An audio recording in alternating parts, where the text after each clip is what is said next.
اطیع الله و اطیع الرسول دا زمون منهج دی، دا زمون هدف دی، دا زمون چغه ده. اطیع الله و اطیع الرسول دا زمون دو اصول دی. اطیع الله د عقیده انقلاب ته وی او اطیع الرسول دا د عمل انقلاب ته وی. د چا زړه ته چې اطیع الله وردن نشو دی د قبر نه غواړي، د چا نه غواړي. د چا زړه ته چې اطیع الله وردن نشو دی پیر ته او قبر ته او درګاه ته په سجده نه بلکې چا ته په سجده. دا د اطیع الله اثر دی چې پتا مشکل راغې نو د اطیع الله والا خلق به مشکل کې आवाज چاته کوي؟ لګرو وای چاته به کوي؟ زور سره وای چاته به کوي؟ یریږي خو نه کنه د الله په نوم. ماشاءالله تاسو خو مجاهدین یې، تاسو ولې یریږي؟ که زه یریږم خیر دی، زه کمزور یم، تاسو ولې یریږي؟ په مشکل کې به مونږ فریاد چاته کوو؟ اطیع الله. دا د عقیده انقلاب دی. رب سره بل شریک نه منم. یره جی پلان کې ډېر لوی ولی دی، قبر باندې ډېرې جنډې دي، دی خو کم از کم مانه د رب مقابله کې زه د بل چا نه متاثره کېږم. یره جی نبی دی الله نبوت ورکړی دی، د نبوت مقام منم خو نبی د الہ مرتبه ته رسولی که نبی ډېر افضل دی شک پکې نشته، خو چا د پاره حاجت روا او مشکل کوشا جوړېدلی دې ته وایي اطیع الله. د عقیدې انقلاب دننه راغلی دی.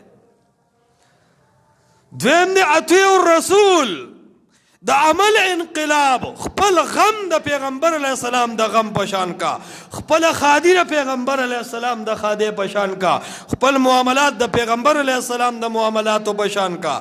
انقلاب په عمل کې راولا. خلق بد ګڼي چې د رفع الیدین پابندي ده، ته بیا هم رفع الیدینو کې. دې ته وایي د عمل انقلاب. زه د رسول الله د سنت مقابله کې د ایسیچو نه متاثره نه یم، د چیرمین صاحب نه متاثره نه یم، د علاقې نه متاثره نه یم، د چا د فقه نه متاثره نه یم، د چا د مفتابهي قول نه متاثره نه یم، د مفتی د علم نه متاثره نه یم، بلکې زه چې متاثر یم د محمد رسول الله علیه السلام د حدیث نه متاثر یم چې هغه رفع الیدین کړي دي. دنیا دې په بله واوړي، زه دنیا خو پرېښودی شم خو زه د محمد رسول الله علیه السلام سنت پرېښودلی نه شم. د عقیدې او د عمل انقلاب ته وایي اطیع الله و اطیع الرسول. د چا چې د عقیدې انقلاب نه دی راغلی، د الله په یووالي مطمئن نه دی، د الله په اسماء او صفاتو کې دا د مخلوق تعویلات پرېښودلی نه دي، دا د تعطیل او د تجسیم عقیده پرېښودې نه ده، دا د وحدت الوجود عقیده او د حلول عقیدې پرېښودې نه دي، دا د اطیع الله مصداق نه دی. اور چا چې د محمد مصطفی صلی الله علیه وسلم په حدیث باندې خپل امام او خپل فقه امامه جوړه کړې ده، د محمد رسول الله په رای باندې خپل تنظیم او خپل جنډه سوري، د اطیع الرسول منلی نه دی.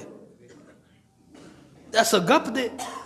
متاثره د پیر نه، متاثره د درګاه نه، متاثره د صاحب نه، متاثره د تروډيري بابا نه، متاثره د کاکا صاحب نه، متاثره د علي حجويري نه، متاثره د شیخ عبدالقادر جیلانی او چغه وی چې اطیع الله.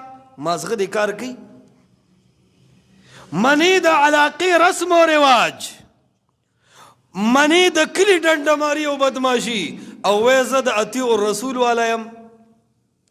د اطیع الله پته هغه ټیم لګي کم ټیم چې تمام خلق غیر الله ته متوجه دی، خود ته چا ته متوجه شي؟ لګرو وای چا ته متوجه شي؟ مخکې نه مو قسمې کړې نه دي چې غږ به نه کوئ. یقین وکړه زه خو په تاسو هم شکي یم او په دې هم شکي یم.